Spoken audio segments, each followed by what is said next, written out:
Playoffs! Congratulations. You watching this show, that means you're in the playoffs. So you're doing something right. Name code Dustin here, Fantasy Smack Talk. Week 14, week 1 of what should be your playoffs. If your commissioner has you week 17's championship, that's a bad move. I'm not even going to get into it. So let's get some of those playoff tips, Dustin. All right. It's the time of year where you use your bench to your advantage. We've talked about bench stuff a lot over the last few weeks, but we haven't really talked about using bench spots to stymie other people during the week. For example, this week, I got 3 defenses in one of my leagues. I don't recommend having 3 defenses, but I plan on dropping at least one of them toward the end of the week. But I picked them up, just dropped my kicker, picked up a defense because I looked at the team I'm playing, and they don't have a good defensive matchup. So I'm holding on to as many good defenses for this week as I can. Later in the week, I'll drop them. They'll go on waivers. They won't be able to pick them up. And it just keeps me from potentially having to play a team team defense on the wire that I don't want to play. And that can work for any position, running back, receiver. If you see that the team you're playing is weak at that position, has an injury, go to the wire, see who you would least like to face, pick them up, and then hold on to them until you can drop them and have them on waivers. Yeah, and the other little quick tip is don't overthink it. We're getting a lot of questions in the forums right now, really digging into the matchups and based on this guy's last 2 performances compared to the year, should I sit this stud? Play your studs. If you would play them, if it was week 10 or week 8, play them like it's week 14. A lot of people tend to really overthink it in the playoffs. Obviously, if it's a bad matchup and it's close, then don't do it. But regardless, you're probably playing your studs. Don't overthink. All right, some forum questions. First one comes from Rusty Beers. Kind of like that name. Of course you do. Running back question. We got LaShore at Green Bay or Moreno at Oakland. 50-50 split right now. Yeah, it might be surprising, but I'm going Moreno here. I know it's my boy LaShore. I know he won me the bet last week by falling in the end zone. But out of these 2, I like the matchup for the Denver back a little bit more. Oakland's been giving up a ton of points, over the last couple weeks. I think he's going to do just fine. I think he's going to be running the ball a lot in the second half. It is clear Hillman is the change of pace. It is Moreno's job. All right, the next one comes from Alex Mole 05. He's got a defensive question. Wants to know Browns versus the Chiefs or the Jets at the Jags, and 75% is actually going with the Browns here.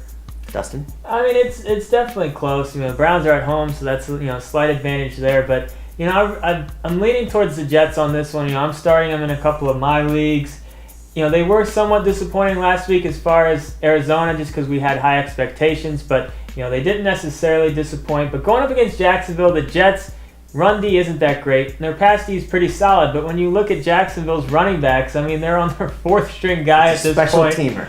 I really like the Jets' potential this week. I think Henne, especially if Cecil Shorts ends up missing the game, I think Henne could have a hard time moving the ball. I'm giving a slight edge to the Jets on this one, even though they are on the road. All right, next one comes from Reese. Got a quarterback question, and this one is a little tricky. Andrew Luck versus Tennessee or Matthew Stafford at Green Bay. 75% are going Luck right now. Shout out to Reese, one of the OGs of the forums. Love you, guy. All right, to answer the question, I'm going to go with Stafford here. I know Luck's been playing great, throwing the ball a ton, but so has Stafford. He has been throwing it all over. He's been playing much, much better as late. He's been actually, I believe, a top 5 quarterback over the last couple weeks as a whole. And in this game against Green Bay, it's going to be a shootout. The Lions defense gives up a ton of points. Therefore, Stafford throws the ball a lot. You don't think he's going to give up a ton of points to the Packers. It's going to be a pass-happy game. A lot of points put up. I'm getting the slight edge to Stafford here. Football! Scared the hell out of me. All right, we had to take a little break. Still recovering. It's time for the bet of the week. And this one, Dustin's going to have to explain. He talked me into it. I'm not even sure what I'm betting on, but Dustin, he wanted to talk about his boyfriend. Tebow. I had to get some sort of Tebow bet in here because I really feel like it's coming. I don't care what the owner wants. I don't care what Rex Ryan wants. Eventually, you got to give the fans what they want. I think it's a very subjective bet, but here's what we're saying. I'm saying that Tebow will get a chance to be the quarterback for an extended period of time, whether it's a full game, a quarter, but he will be the quarterback under center, maybe potentially even throwing the ball.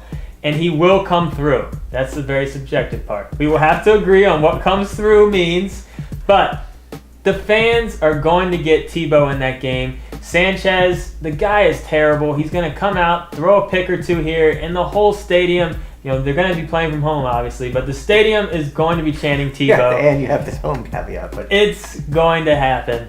Tebow will get a All right, chance. my side, and again, I'm still confused on this whole bet thing that we're actually making. But the reason I'm taking this is for two reasons. A, there's a chance I'm going to win just because Tebow doesn't play. So I'll win for that reason alone. Two, I think when he gets in, it's not going to be like he was at Denver and Magical.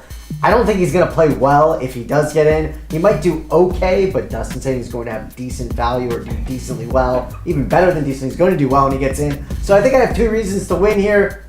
So I don't know. He won't disappoint. That's the bet.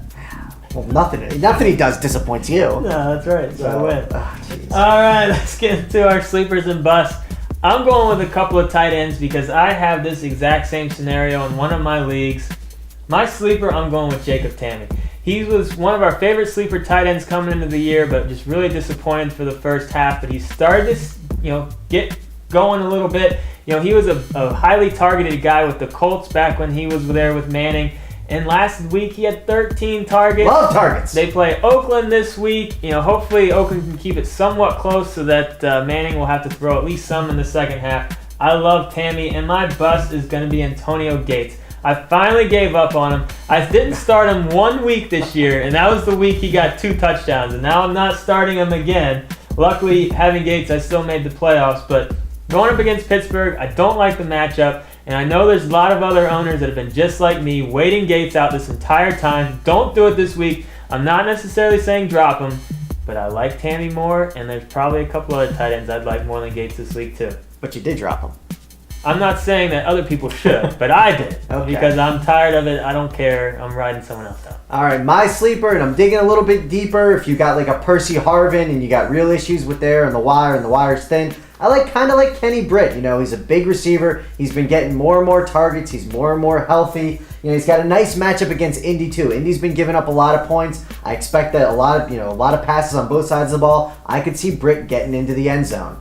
And then my bust, and he's not a must-sit. Fair warning, not a must-sit. But that's Ridley. He's going up against Houston. I love Houston's run D, and they're really great in between the tackles. Ridley's not really this great guy on the outside as well, but they're actually great at cutting that down with Watt. But either way, I think that due to that fact that they're already a great run D and the fact that Belichick's crazy, and you might see Vereen and Woodhead and whatnot, crazy things might happen. So I'm just saying, be a little cautious. He's still going to be inside my top 20, but he's not a top 10 back for me this week. All right, let's move into Mike's picks. His dud is Larry Fitzgerald. What a disappointing year this guy's had. Glad I traded him right before he started slumping. Sorry to whatever team that was to.